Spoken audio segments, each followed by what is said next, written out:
Revocation ng mga lisensya ng baril ni Senator Bato de la Rosa ay pinatupad na ng RCSU 11. Detalye na balita mula kay Jun Soter mula sa Action Radio Davao. May buntag mo, Jun.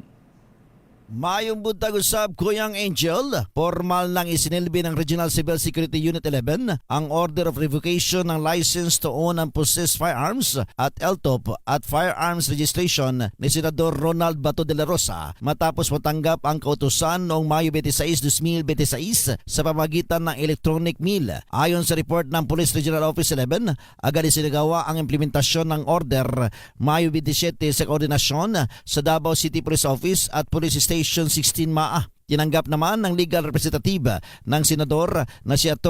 Vicente Andrian Pajaro ang naturang order. Binigyan diin ni Police Brigadier General Leon Victor Rosete, Regional Director ng PR11, na isinagawa ang implementasyon alinsunod sa batas, tamang proseso at may pinakamataas na antas ng profesionalismo. Ayon kay General Rosete, nanatiling nakatuon ang Philippine National Police sa patas, legal at makatarungang pagpapatupad ng kailang mandato habang iginagalang ang due process at karapatan ng lahat ng sangkot. Sa record ng mga otoridad, tinatayang nasa 118 rehistradong firearms ng senador, kabilang ang assault rifles, submachine guns, shotguns at handguns.